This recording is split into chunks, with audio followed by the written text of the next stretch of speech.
Welcome back to Madrona's Pulse Teachings. I am so thrilled, grateful, excited to have our guest, Antoinette MacKenzie, with us of Pomegranate Astrology. Welcome, Antoinette. No, thank Um, you. Thank you so much. We spoke last March 2025. My dates, I've lost time, clearly. Me too. And so many people have asked for me to chat with you again. Like there was such gratitude for you, your wisdom, for everything that you shared with us. So thank you for coming back on to Madrona's Pulse. And I'm just thrilled to be here. I love chatting with you. It's just the best. it is the best. I've been so excited to see you. And you know what? I feel like I asked you so many things we could chat about, but here we are on a Capricorn new moon. The moon is still in Capricorn for a little bit. And this new moon is talking to Saturn and Neptune, Uranus, like we're maybe 8 days out from Neptune entering Aries, a month out from the conjunction. I mean, maybe we just start where we are. Like, how are you feeling into all of this? What Yeah, is well, it feels like a new moon that has so many goodbyes and endings, and it feels like a real letting go and integration of what has come so far. Like it's a big goodbye. It's felt lately to me like so many of our lunations, especially these 28-degree lunations that happen in the signs at 28 degrees, like this Capricorn new moon, have felt like almost a little eclipsey. Like we've had, even with new moons, it's felt like an ending somehow is baked into that newness, and it is feeling like the big goodbye kiss to Saturn in Pisces, which is leaving, like and Neptune, and it's like there's this big changeover, this shift that's happening, and so this new moon for me has felt like I've been doing a lot of releasing and goodbyes and letting go of old stuff that might have accumulated, rather than sort of dreaming about new projects just now. I've just been letting a lot go and surrendering. So it feels like, for me, it feels like more of a new year in a way of just kind of, the accumulation of old debris has been kind of released. And I'm not in a hurry to rush into the new. I'm still integrating. And I just want to rest and digest for a bit before that kind of happens, because this year is going to speed up. Mhm. That's where I'm at. Mhm. This- Yeah, yeah. that's where, you know what, we met here here in Nova Scotia, but in a digital new moon group last night, and it was everything coming up was about shedding. Like it was Yeah. all about Yeah. shedding and just trying to hold that even if there is a path that we might feel starting to emerge, Mm, we don't know where that's going mm. yet. No. No. And how can we? How can we know when Saturn is still about to go through these final degrees of Pisces? Yeah. Yeah, we have to be with that for a little bit longer. And just this really is such a shedding, as you're saying. It's just those final degrees of Pisces are very Mars imbued in terms of Mars's presence there in that decan, and it's the cutting away and the shedding. It's it's um it's a lot of allowing the darkness to just Mm. engulf us and to go underwater there, and to be transformed by that, and to just let it wash through us a bit before, because there's always going to be the next thing astrologically, or just in terms of the planning and the building that's going to come from a new moon in Capricorn. And there's a lot there with that, but it is in those final degrees where there's a lot of accumulation of knowledge and wisdom and accomplishment with Capricorn. So I feel like we're just it's still a matter of just having a bit more patience before it just all patience with ourselves, patience with the process. I've been feeling that I'm a little bit out of time. I mean, I was a bit mixed up with times with you in terms of coming to have a chat. So, that felt like I was kind of, I've been captured by the time a bit, and just allowing that to be what it is a bit more rather than the rush on to the, oh, this is, the big new story. Um, we're still humans needing to uh, just digest, rest and digest a bit before we, there's a lot to process. It's just felt like a lot in the past few years. We're still coming to terms with in our lives and in our bodies and in the world. Mm-hmm. Mm-hmm. So when you were just sharing that, you use this phrase that I kind of want to ask you, um, like allowing the darkness, and Mm. just as I feel like for folks listening, how does astrology help you in your own journey to allow the darkness? Because it is like it's part of our regular cycle as we come into the dark moon. It's part of also some of the archetypes that we work with that maybe that dark element of them has actually been silenced a little bit in some of the Mm. mainstream poppy astrology. And so I don't know, I'm just drawn to asking you, how does astrology Mm. help you to sit with that darkness? Yeah, it works for me on a number of levels because it's also to do with my spiritual practice, which Mhm. is, believing that the earth feeds on our darkness in terms of it's nourished by that which we might find uncomfortable in ourselves, that Mhm. we can release into the earth.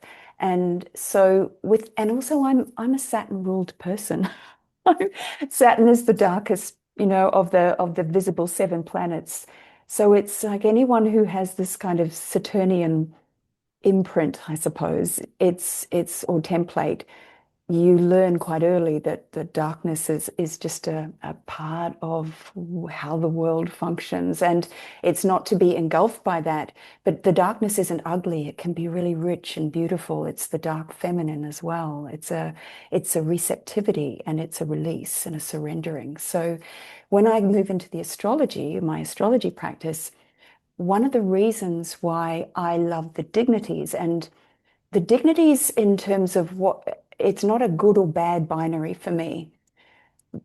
In terms of being a Hellenistic astrologer, the reason why I work with the dignities is not as in, oh, you have this planet in fall, so it's bad, or this in exaltation, so it's good.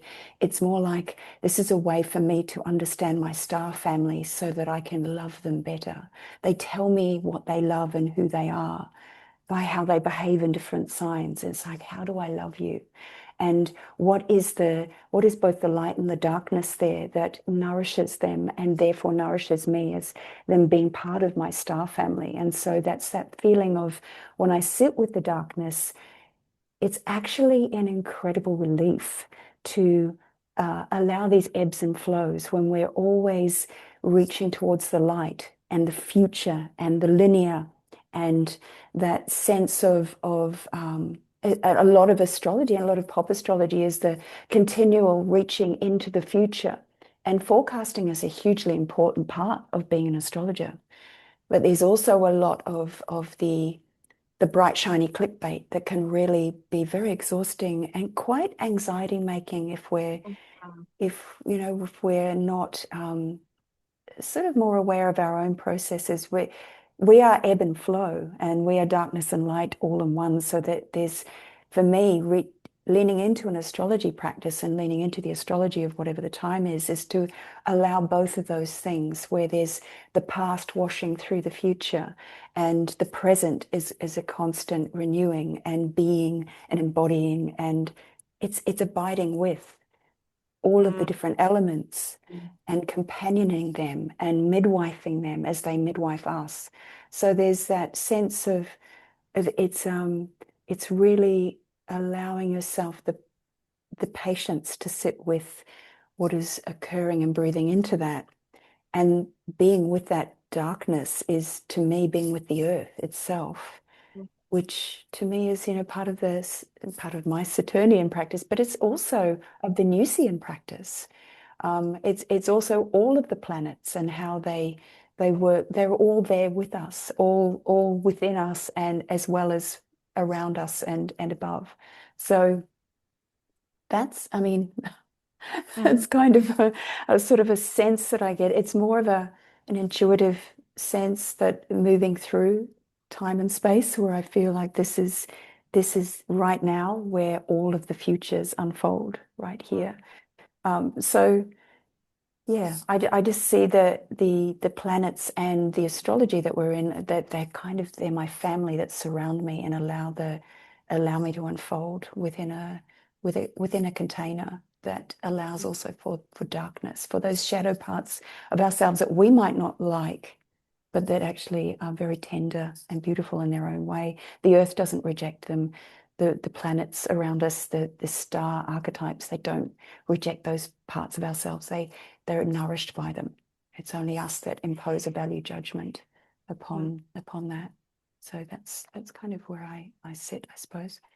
Oh my gosh, that was such a beautiful response. So firstly, thank you for that response. And I have like all these directions I want to weave with you from there because what I mean, one of them that's coming up is just this happened the last time we spoke that I love because you're trained in Hellenistic astrology. I'm trained in evolutionary, but I always feel like there's this weaving because even as you speak about the Yes. dignitaries, like for me, that's also a very evolutionary perspective because it's not Mm. good or bad. Mm. It is the complexity of Mm. what the moment of my birth has brought about this Mm. complexity with the star family, as you call it. And how is there a richness, like what might have at one point been that's bad, that's going to create a quote unquote horrible life for you, as unfortunately some folks are still told when they get readings, right? And instead, there's the richness that is also for me about reclaiming, because as you were Mm. speaking too about, those shadow parts of the self that the archetypes are not shamed by, the earth is not shamed by, and how much of like for me this aligns with my work in feminist trauma too, is like how much the societal norms have taught us to carry the shame for these parts of ourselves and what we've lived through and how the archetypes speak to that. And so when we allow the richness of what the chart or the current astrology is offering, well, it's a different story, isn't it? It's a different story than that normative Beautiful. reading. Yeah. Um, I'm glad you used the word, the shame as well, because it's that sense of what we're shamed for is actually part of the beautiful human and is and definitely in terms of, feminist trauma narratives, there's huge amounts of shame that is actually isn't ours, that really isn't isn't ours. And so yeah, the darkness can help us transmute things that it's part of this beautiful fabric of what we're woven into. So yeah, I love the way these two different, very seemingly different types of astrology are woven together. They seem to stand at the other, at opposite ends of the spectrum, but they actually come full circle and speak to each other really beautifully. That's why I love evolutionary astrology as well. So yeah. Mm. And I don't know, as you said that, I had this feeling that we're entering this moment of that circle emerging in a new way. Mm. And, so when you were speaking, especially about the darkness and the richness and Saturn, and also about not perhaps just being pulled towards the light, I'm curious. Saturn is entering Aries, and there's Mm. a lot of narratives out there.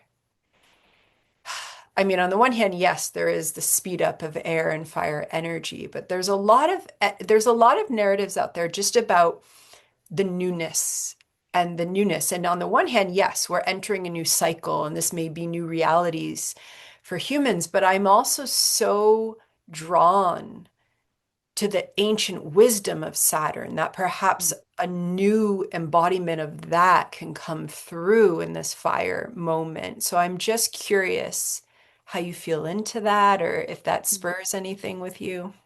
Mm. Yeah, well, when you think about, because I think of Saturn as this bone mother crone figure, like you do, and so there she is hobbling into the sign of the warrior, where who wants to just be very impulsive and full of action and the spur of the moment and instinct. And, I know there's a lot of Aryan type of, like Aries people in my life, right? So, and I see their energy. It's very inspired to take action right now.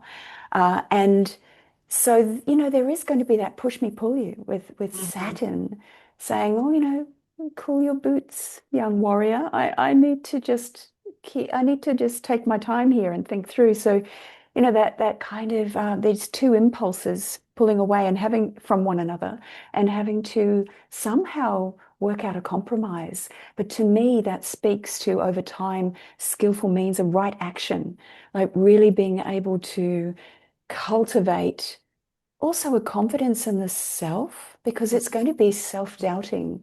A lot of the, it can be self-doubting. When I see that archetype showing up in people's charts, a lot of the time when they're very young, they start off as those or children. They were children who maybe doubted their own power, their own instincts, their own ability to be powerful or take action in the world.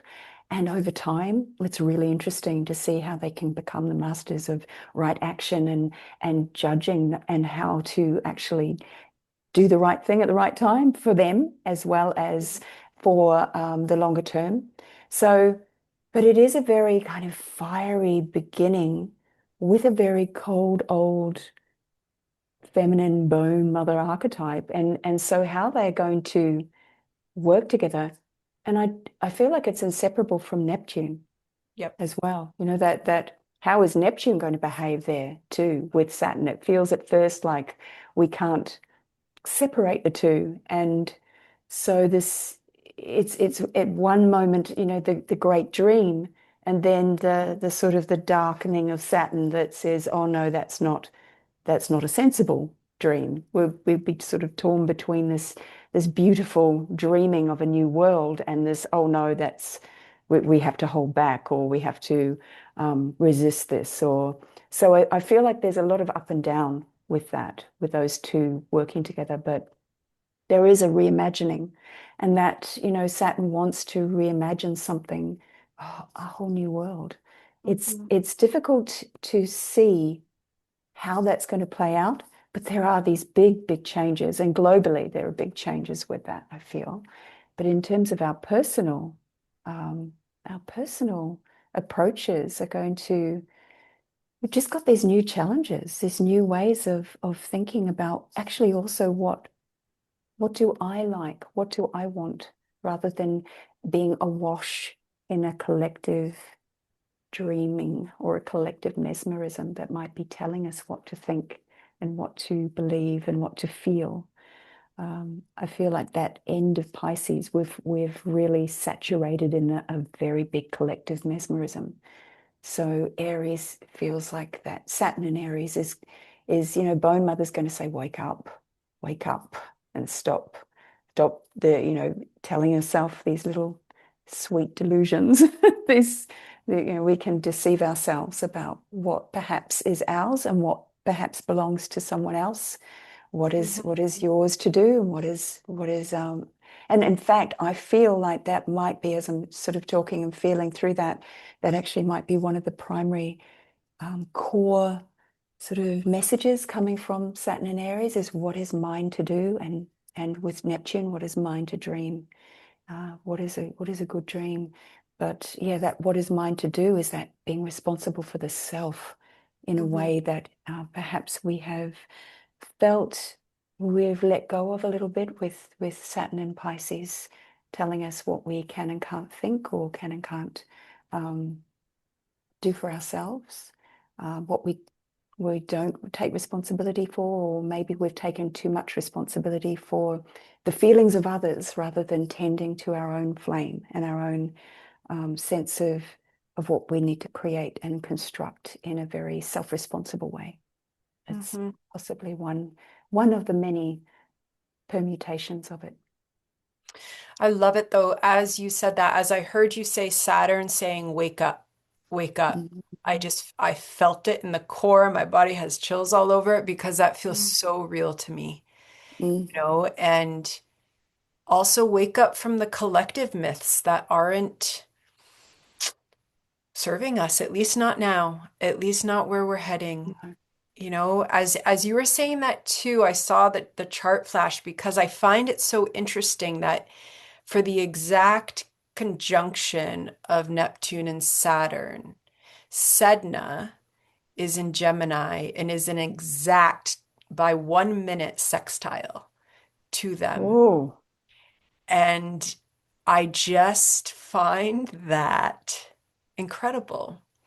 That Mm. for that moment, and for me, she has such, and how is she also maybe helping us seed in to the new myths that we Mm. can also take accountability for.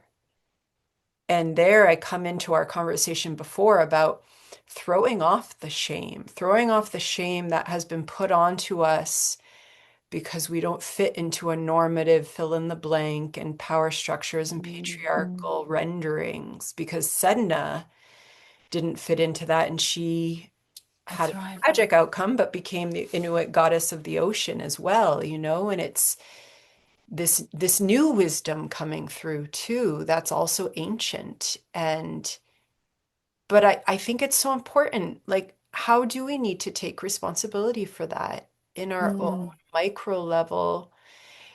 Which is interesting to me because in sitting with this Capricorn new moon that we're in now, as we're chatting, I've been having so much come up with Saturn and choice and the choices that the paths that we're about to enter on individually, but then also collectively, the way that we make these new collectives.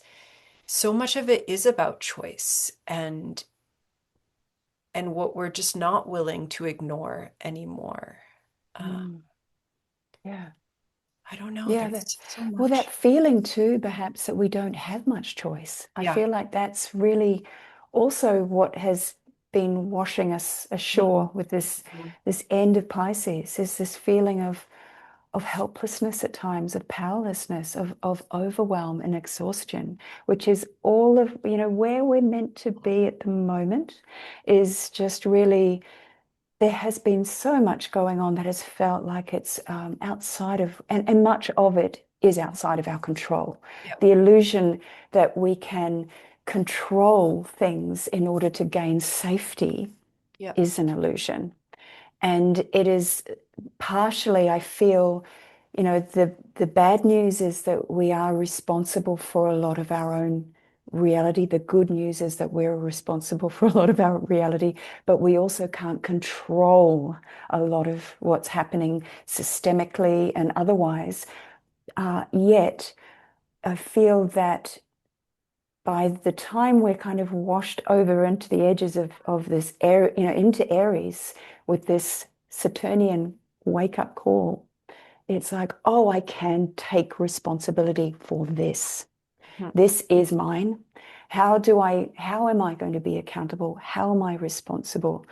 And partially for me, it circles back to that whole idea of maybe clenching towards the light only. The shadows grow longer the more we reach towards the light. And by not integrating those shadows, and I know that there's a lot of talk in the collective about shadow work, and also that is very hopeful to me because it's it's finally becoming a very, collectively something that we are aware of. And there are a lot of different paths towards that, and some of them aren't the right or the appropriate paths, perhaps. But it's actually by, when I look at the shadow, it's what are those little parts of ourselves that formed to take care of us when nobody else did or we had no choice. What are those little voices inside? Often children, often those parts of us that survived things very well that we had no control over. And so it's sometimes they're still in charge.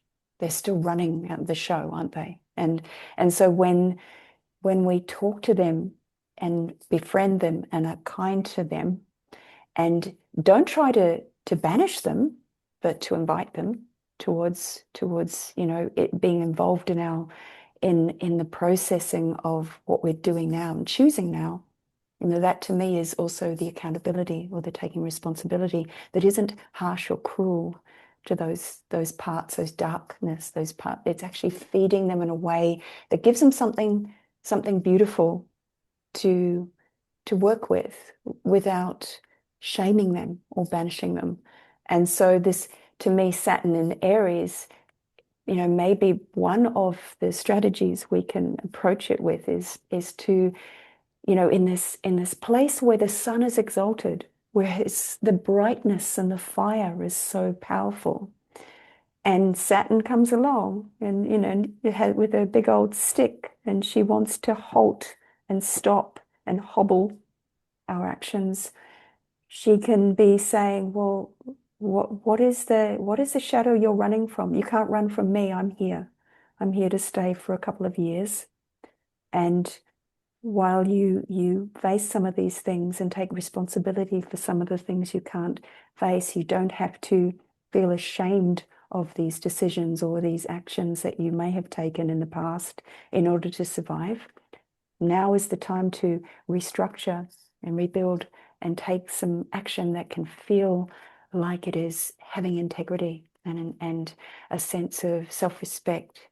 Because Aries, the self, we can grow that sense of self-worth and self-respect again that feels like we are resourcing ourselves in really dignified ways. Because, yeah, I could get on to all sorts of things about Pluto moving through Capricorn as well, that we finished with now, but about dignity and respect there as well, and what it might have unearthed. But yeah, that's sort of where I'm sort of feeling about what you were. Sorry if I've gone off on a tangent there. No, go, go. Because Mm. actually, I almost want to go with where you said we could go, because Mm. how important is that perhaps for what you were just sharing about Saturn and Aries and everything that Pluto unearthed in Capricorn, Mm. is related to this because it's Mm. Saturn. And even in this particular Capricorn season, I've just been reminded of so much of how, again, because, whether it's because we're so conditioned to just instantaneous and move on, I've seen a lot of astrology communities just move into Pluto and Aquarius Mm. as if there's no more work to be done with Yeah. Capricorn. And Mm. it's like I always, whenever I'm working with clients and they're in a Pluto transit, like Mm. I always ensure that it's really not until Pluto has moved on that we usually can really begin to understand what Very has much. transpired and transformed and what has died and been. And so I feel like we're still very much needing to bring some mindfulness and embodiment to Yeah. Capricorn itself, because it has gone through a death and rebirth with us Yeah. collectively. And I think we're Yeah. also witnessing that in the collective right now, the refusal to allow that death and still trying to create the new out of what is potentially not even here anymore. Um, Yeah. Yeah. and there's a lot there. It just feels there's a lot there. There is a lot. Yeah. I'm quite fascinated. I mean, I'm always going through Pluto transit. Um, since birth. But it's it's so interesting because it is exactly as you say. It feels, and it is the case, I believe, that we can only really see once Pluto has left a place, left that when that transit is over, that we can really see what has risen to the surface, what it has left behind, what has come from it, what results or what riches it's Mhm. actually unearthed.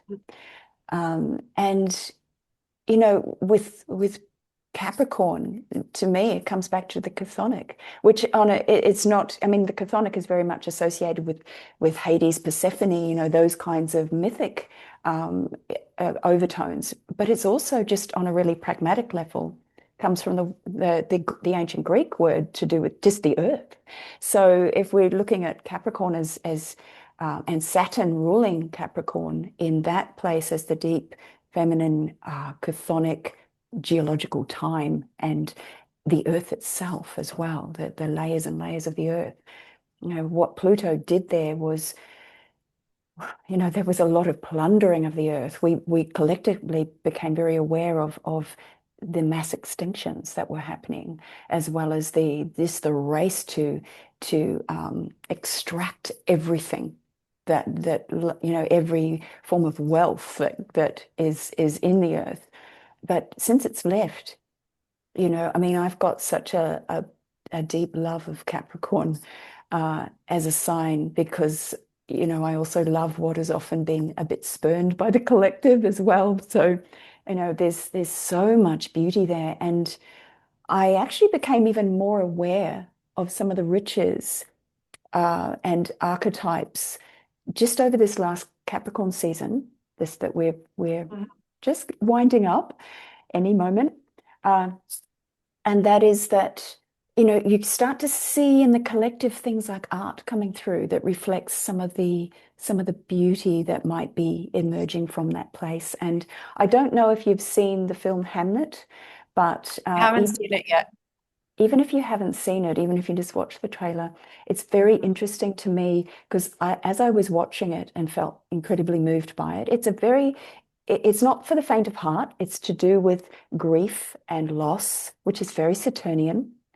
But to me, I kept feeling this sense of Capricorn coming through in the main character of Agnes and the elemental um, beauty that she embodied. And Mhm. I'm always kind of watching it with an astrologer, watching films and looking it up with an astrologer's eye and looking for the archetypes. And so I was fascinated, and I looked at Jessie Buckley's natal chart, who plays Agnes, and she's got this massive Capricorn stellium. I mean, she's got the sun and the moon and Mercury and Neptune and Saturn. So she's got this Capricorn stellium. And this film in the UK was released, I think it was the 9th of January, which had the Capricorn stellium the conjunction, the triple conjunction between the Sun, Venus, and Mars at 19 of Capricorn, 19 degrees of Capricorn, opposite Jupiter in Cancer.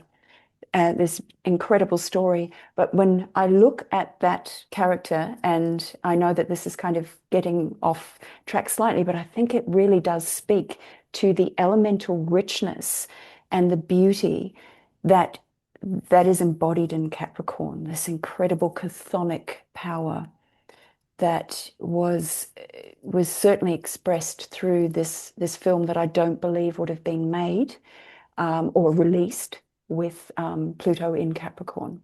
I feel like Mhm. it's post Pluto in Capricorn, we really get to see the magic and the spirit in that place. And there's been a lot that's been unearthed. And so I feel like looking at where Pluto has been and what it's left behind has Mhm. has really let us become more aware that of respect and dignity around perhaps work practices as well, and our own worth, our own respect, but also our connection to the earth, our human birthright, that what are we working for and who are we working for? What dignities have been stripped? And you know, that kind of brings up my kind of primal anger as well. That sort of outraged dignity is like, well, we are dignified human beings, and we have been treated very, you know, much treated by the systems and the overstory in a very undignified ways. People are still being treated by this under the capitalist model that we have. Um, and I feel like Pluto exposed that we can't unsee it. We can't unsee it. But also that we have this beautiful connection through our bodies to the earth that is very much our spiritual place in the cosmos, and that the everything speaks, that the trees speak to us, that the waters speak to us. And, you know, part of Capricorn's myth is that, you know, that this idea that the mergoat lost its tail as it was emerging from the waters. But we have this, what is the tailbone? What is the bone in the tail? But also the tail, Tail, but Tale of this, that as we climb the mountain, the little goat keeps adapting and being stronger and stronger. And there is this sense of there is a great deal of dignity, but we're drawing from the elements and from deep time that we recognize in the earth has existed, how the earth is alive, what it is pulsing, and the changes in the earth, the seismic changes that are also happening very rapidly here. The earth is breathing, and we can hear her speaking through caves and springs that are coming back to life, that are suddenly re-emerging, seams in the earth that are opening, and and everything from the Phlegraean fields in Italy becoming highly active. And there's so much that feels like it's awakening again. So, I mean, that's my broad spectrum. I feel like there's so much coming through from this place of where Capricorn mined some dark matter and Yeah. made us become so aware of not only the wounds that we are inflicting upon the earth and the horrors of institutional power and oppression, but also this immensely beautiful birthright, the mythic connection that cannot be severed between Mhm. us and the earth. So yeah, I feel like that's partially what I was feeling through there. Mm. And there's, I don't know, as you were speaking, because if there is that, I mean, there is that awakening. We feel it. It's part, and as you're saying, it's part of us. It's Mm. this body is part of this earth, and elementally we feel it. And if it's awakening, I mean, as you were speaking, I felt so much hope.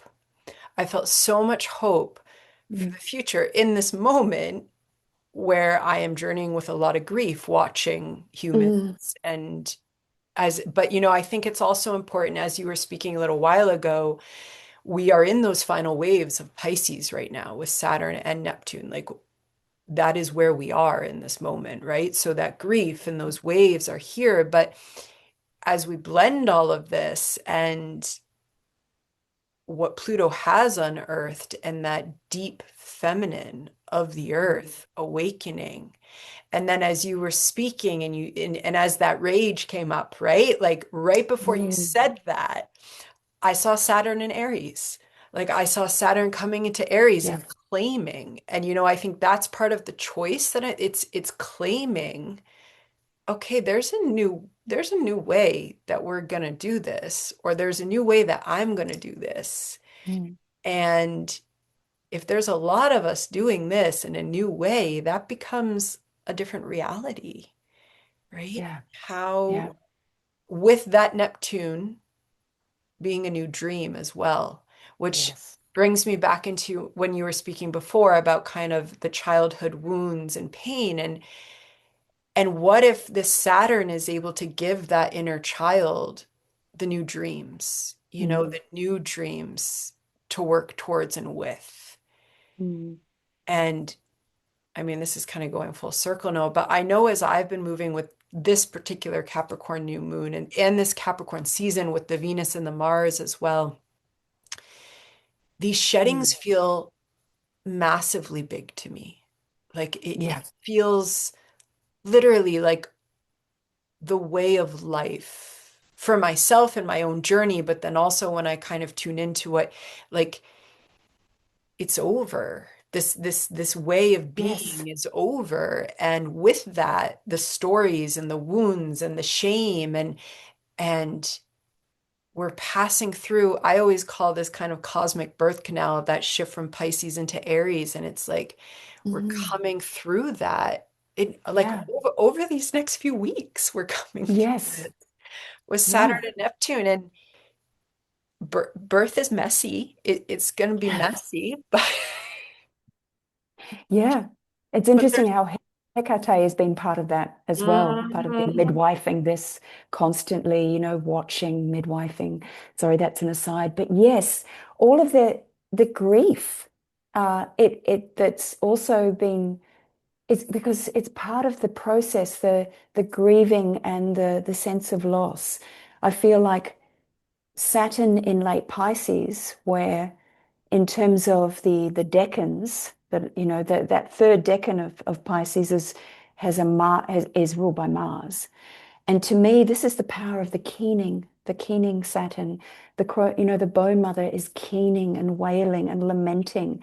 And that's actually enormously cathartic. We need to express our grief and release and say goodbye and grieve over the bones and the loss of our what has come before.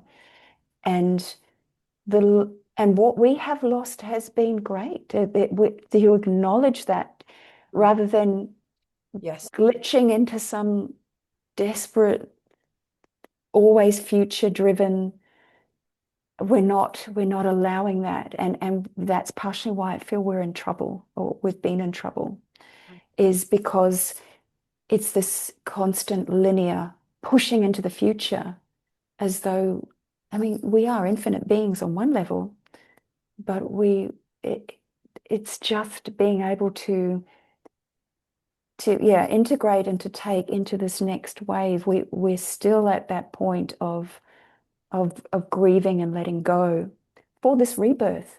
We are in that dark passage of the birth canal, as you say. It's just such a perfect analogy, such a beautiful metaphor, because that is really, really what is happening. And we are birthing a new world, and it's not hyperbole to say that. It Yeah. really is completely new and different. And the planetary alignments are extraordinary, and we will be entering a whole new way of doing things. And yeah, there's a lot that we're saying goodbye to. Mhm. Um, I think what you're saying is really, really very true. I felt that very much in my body as you were saying that. And how important that goodbye is and allowing that, right? And also allowing the process of it too, Yeah. and for some reason Chiron's coming up for me right now, who's in Aries and has been part of that Jupiter and Mars and is squaring Jupiter, right? But part of the way I always work with Chiron is as that wounded healer, there's always deeper levels, and it's like I know in my own life, it's like, oh yeah, I'm done with this. I'm moving on. And then it's, oh, Yeah. here's a Yeah. different layer coming up, or Oh oh, yeah. and it's like, but I love that because the deeper we Mm. go and heal, the more integrated we become, and then the more wisdom that we attain from that. And it's just Yeah. all of these layers are emerging. And that's also for me why it's never just the new. It's not No. just the newness, it is the depth. And yet, Mm. so much of our depth, especially of the dark feminine, has been silenced, has been Yes. put into the margins, has only survived through still oral, you Yeah. know, and Mm. also in our own embodied connections. And how is that coming through? And I love also, you brought her up, but I was going Mm. to ask you because as we're having this conversation, also with this new moon, Hecate is square Ceres, which I mean Yes. brings us into those cries of grief and brings us Yeah. into that primal flame as well. Mm. Um, Mm.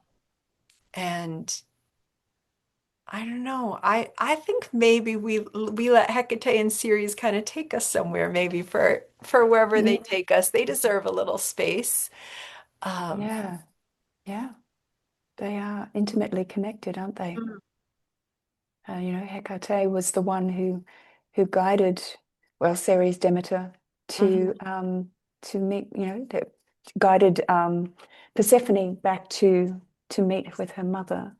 mm, And there feels like that there's something there about that tension, that square, that is suggesting that there's something that is being challenged there with reconciliation with those parts that nurture, that with those parts that are feeling a sense of loss because there's also that intimacy with the earth that Ceres has, that ability to nurture ourselves and the earth. And Hecate she is overseeing this midwifing process. And they are often in conversation, but Hecate just seems to be turning up at these extraordinary moments in unmissable ways. She keeps witnessing and being caught up in this process because she's been there for far longer. Speaking of the chthonic being, Mhm. she's older than the Olympians. She Mhm. was there, she was given this kind of place in the Olympian pantheon, almost as a kind of, I think they were quite scared of her. I think they were kind of like, well, we can't erase this woman, this feminine bit, we're like, we better not mess with her. There's something that even they, these because a lot of the time those were the conqueror stories, weren't they? The Olympian myths were kind of a bit of a muscular sort of showing off of look what feminine power we've washed aside and replaced with our brute strength and our posturing. It's Hecate is has certainly been respected by the likes of Zeus and these Mhm. other gods that had that are having some questionable actions. But Hecate's always been there, and she's got this. I noticed that she was with this very powerful lunation back on the 3rd of January, Yes. Yeah. She was there. She the was with it. galactic center, Yeah. and that felt like that's something that was extraordinarily profound in ways that will unfold with time. Yeah. And yeah, Hecate is one of my favorites. I've got a very personal relationship with her in my chart anyway. She's conjunct my ascendant. So, she faces three ways. She's the crossroads, she's the way shower and the guide, and she holds the light up, the lantern, doesn't she? And guides the way through the darkness between the worlds, always moving freely between the worlds, which I think only Persephone and Hermes and Mhm. she and Hades can Yeah. can do. Totally could do that. And Mm. and yeah, and how important that she is here. Because part of the reason I think I'm also, well, she's conjunct your sun and she's conjunct my sun. So Hecate's here with us. Yes. But it is because she lives in liminality and she's okay, like Mm. she can guide us there. And we are in such a liminal moment, and I Mm. and I think that's part of how she's been showing up so much lately. And I totally agree with you about how she was just kind of, okay, well, we can't get rid of her. But I think they did fear her because they didn't understand her, right? They didn't, No. and so much, even like there's a part of me that loves the phrase of the dark feminine and I love it. And there's a part of me that also recognizes how the dark feminine has been put into this kind of poppy thing that's very Absolutely. binary and Yeah.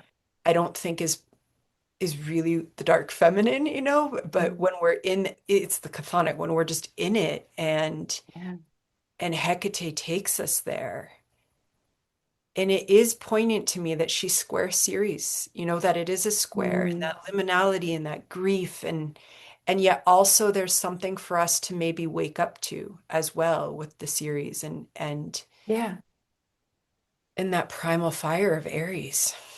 Well, the nature of a square, which in Hellenistic astrology we call the nature of Mars, to me that feels like the nature of birth as well.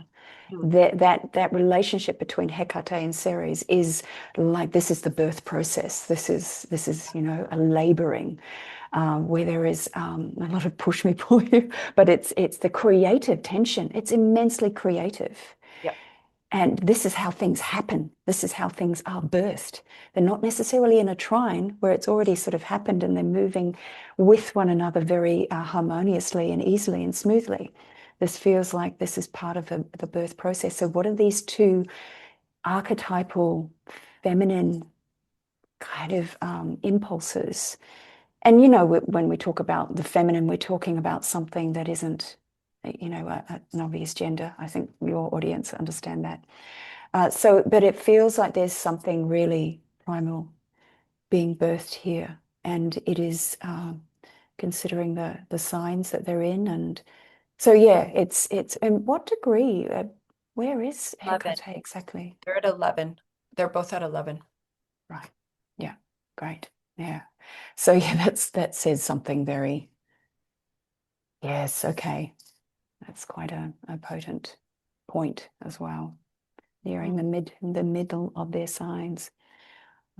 Yeah, and we're going to also have that return of Jupiter back to that sort of 15 degrees of Cancer, which is the fixed star Sirius, which is associated with Isis and a lot of this is great mother stuff as well. This is the birth of creation and that very powerful point. And anything opposing or squaring that point of Sirius is often it's I've found, and I think someone else pointed this out too. I have to remember who it was because I want to attribute the right credit to them. Uh, is that anything squaring that point of Sirius can often mean a kind of exile from home or mothering themes. And so I feel like we're going to be reminded of that too. And I can't quite remember where Hecate is going to be at that point when Jupiter returns to backwards to 15 degrees of Jupiter before it goes ahead again on I think the 11th of March. I could check in with that actually, but it's going to be quite a potent time. And I just feel that there's a lot going on at the moment with these archetypes. I'm just going to have a little peek at that. Yeah, yeah, have a peek. I haven't got Hecate plugged in right now. Have you got Hecate plugged I in? do. I know she's also going to be conjunct one of our eclipses this year too. I'm just not recalling which one it is. Ah, Um, yeah, okay. I've got all of this written down somewhere, but I'm not I know here. it's amazing Mm, because we do it and we see it and then it's mm. there. When will she be? So pulling it up.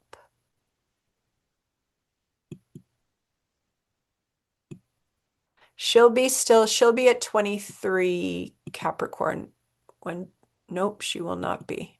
She will be in Aquarius, conjunct Pluto, when Jupiter stations direct. That was worth the look. Yeah, yeah. There's always something she wants to say, like, "Oh, here's my signpost. Look at this." I'll So, just be hanging out with Pluto for that moment. yeah, that's an easy, comfy place, isn't it? Mhm. Not. Oh my God. So Oh yeah, my gosh. There's so so much. There's there's yeah all these new worlds being birthed. So yeah, this I feel as though this new moon that yeah, I feel we're still in this darkness. Things are not, things are going to become more apparent, aren't they? When the light starts Mhm. to return and gather, we're still in that dark moment, and it still feels quite liminal. These dark moon days are very potent days.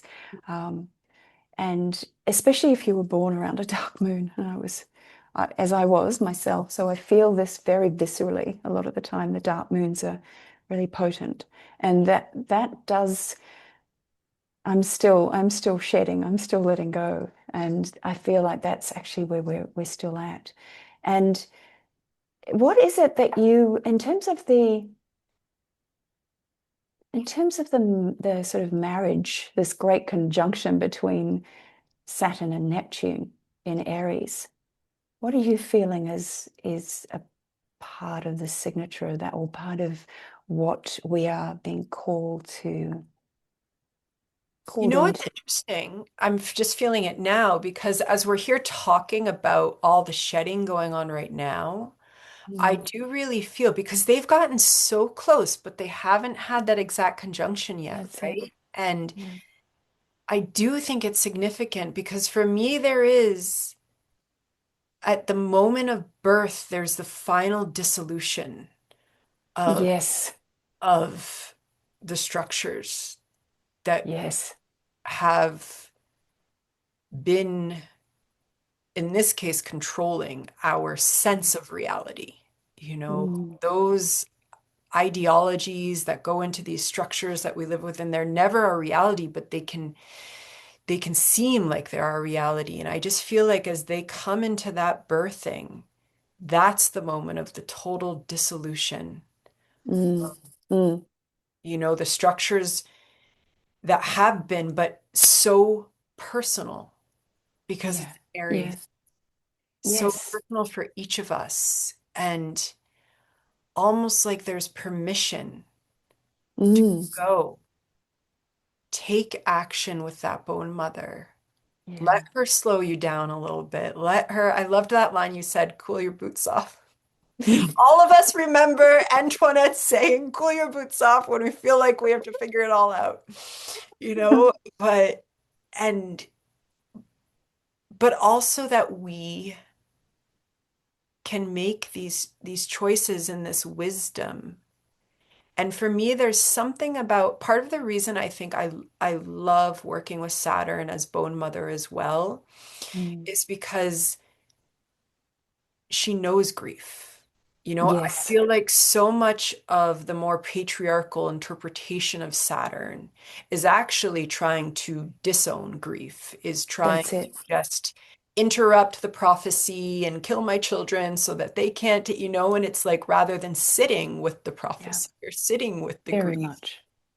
And so there's something about Saturn and Aries that the grief is there, but it's Aries, and Mm.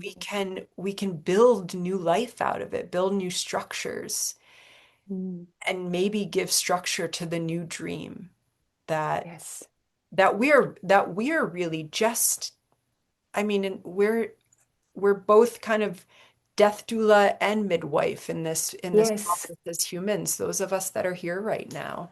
That's such an important point. A death doula. Yes, because it's not the midwife is midwifing death as well as birth. Mm, And she's there, the Hecate or mhm, Saturn, they are both doing this. And so many of those bone mother myths, they are in charge of both those processes. mm, They are protectors and guides through the dark, through the darkness of giving birth, through the darkness of crossing over. And so there's so much there that and grief is something that, yeah, we've kind of denied or skipped away from, and mm, it's not a comfortable feeling, but grief is what also prevents hardening and bitterness, and it softens. But also we can't. There's not Grief is impossible without immense love.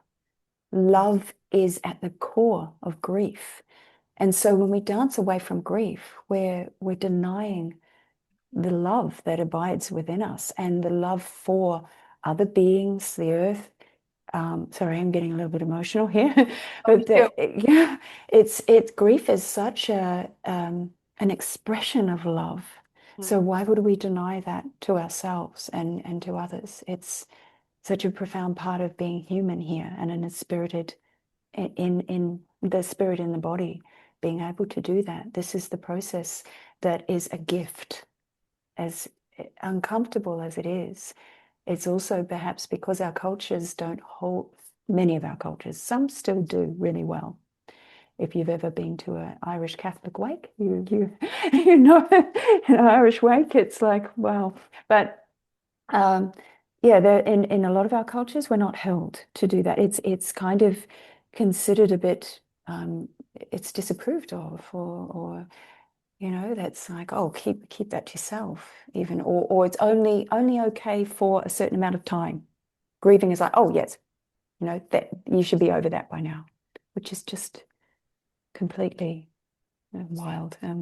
It just represses and suppresses and festers things, and to me, it also relates to the you when you were talking about healing. There are always these layers, and it's like time itself is a spiral. Healing is a spiral. Grief is a spiral. We're not looking at linear time. We're looking at life itself as a spiral through time, and so to allow that, we often, come back to where we were before, but we've gone deeper. mhm. It's a deeper experience of it over time. So I feel like these are all related All of on it. some level. It Yeah. is as you're doing the spiral for it's really actually bringing me to that moment of Saturn and Neptune when they will be conjunct because we have Yes. these very different notions of time coming Mm. Mm. together. And how is that actually birthing in us a new experience of time, a new experience of what we're venturing into and all those old stories that we've journeyed with. As you were speaking of grief, when I was getting teary-eyed too, because I found an old journal a little while ago and I just opened it as I do. And it was from Mm. a while ago when I moved through kind of years of grief from my childhood and my childhood trauma. And I just read some of it. And there was a part of me that was like, oh, wow, those were really hard years, you Yes. know? And yet they're also some of the most beautiful years of my life. Like, I was alone in this little bachelor apartment and I had like paintings all over the wall. And that was my own art, grief work. And it was a sacred time in my life. Yeah. And I always work with grief as the language of love, like as you were Yes. saying. And it's just, there's so much power there. And Mm. that's Saturn. And I don't think that Saturn coming to Aries means that we're not going to, we're just going to have that in a fiery way. And Yes. maybe Yeah. that's what we need right now? Yeah. That's so beautiful because yeah, it's and your grief, grief is done over time. You can't skip it. You can't rush it.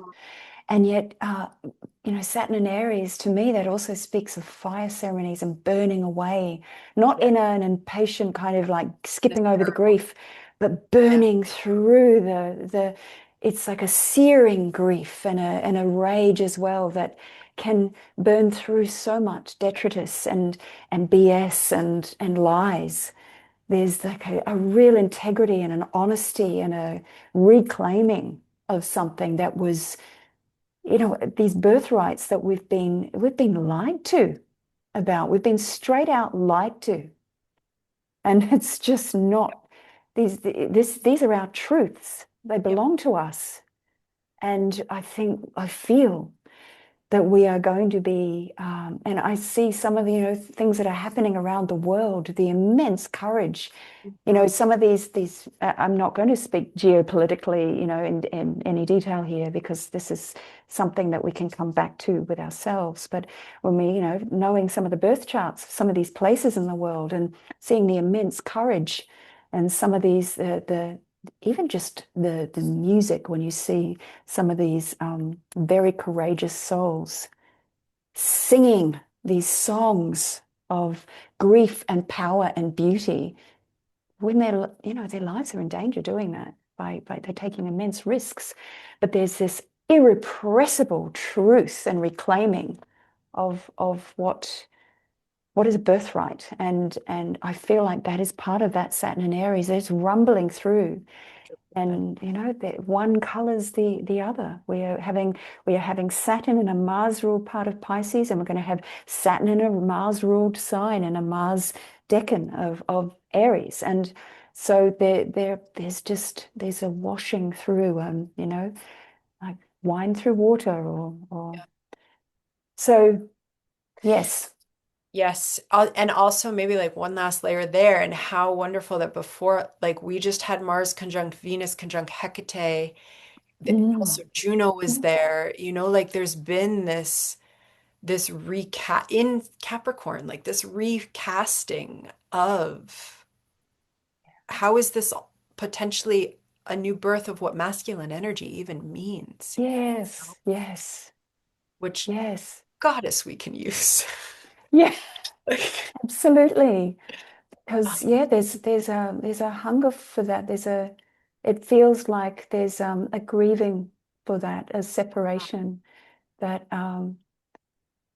so many desire and long for. yeah, Um, yeah, there's so much I could say about that that feels um, big one. because it's an ache in all of us, not just, Yeah, it's men and women and everyone in, all of us. everyone. Yeah. Yep, All the across the spectrum. There's just yep. the ache for those parts of us to come home. It feels like the calling of the parts, the calling of the homecoming. And I, often one of the meditations I do at sort of as I'm going off to sleep, is calling all of the little parts back home, all of the like little fireflies, all of Mm, those different parts. And those are energetic parts. Those are those, you know, masculine and the feminine and everything in between as well. The how to calling the grief back, calling the little exchanges back. But it feels like we are calling some masculine within us home as well that has been denigrated as along with the feminine. It's been denigrated and blamed for things that, you know, there's this the deeply wounded feminine that has also put a lot of uh, yep, blame and pain on the masculine that is also equally wounded. Uh, yep. and so there's just I feel maybe that Saturn and Aries is going to be a challenge to that element within us, that energetic archetype within us to rebirth something that is that kind of masculine, that and also the warrior, which can be feminine and masculine, is within us. That the noble warrior within us, Mhm. that The that noble the noble warrior, which is Mars at its finest. one. You know, Mars at its noble. It is uh, Mars, in terms of the Olympians as well, Mars was the only god or archetype that did not harm Venus, Mm. that did not harm the Venusian That just in made me the teary-eyed. myths. Mm, Like I can feel mm, tears coming at that because it's so mm, big. mm. I think Mm. that's a, you know, big kind of clue as to what that noble warrior is about Hmm. within us as well as, you know, yeah. So it feels like there's a reimagining and rebirth, and there's going to be some struggles. There's going to be some challenges to that. There's going to be some really getting that wrong while we figure that out. Yes. And I think it's important to acknowledge that, right? Like Mm, there is going to be a lot of that. And yet there is also going to be the rebirth of the noble warrior in us that we are just feeling and living mm, and being called towards. mm. And Yeah, and what wise warrior do we want in our life? To, you know, how do we want to be the wise warrior, yes. and that have that energy and the noble warrior as well in our lives? Because the Saturn brings the wisdom to the warrior.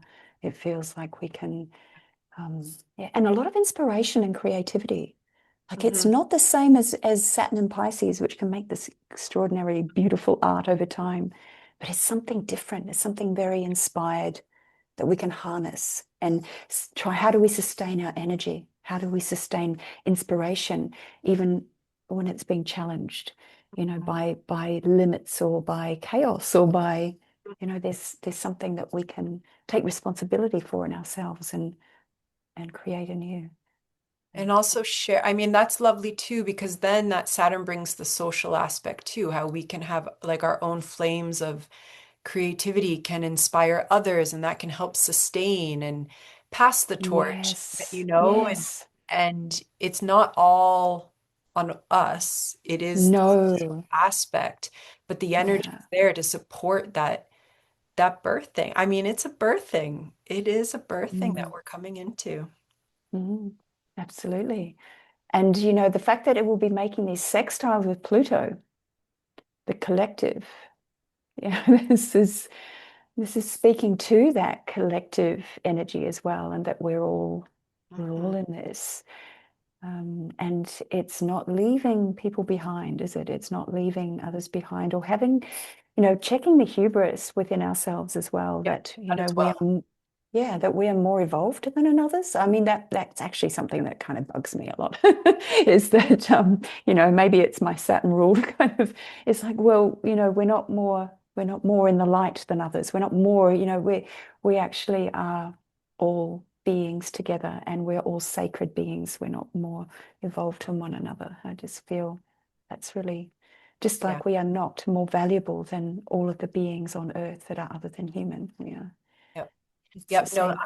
I'm there with it's actually one of the lenses of evolutionary astrology. Depends what schools you go to, but there is kind of this, it's almost like a hierarchy of awareness Right. Yeah. that, and I'm just, I Mm. have a nice feminist critique of that, but um, it's not, yeah, I'm just right there with you, right? And also, I've just always believed in that moment of awakening, like, Mm. Mm.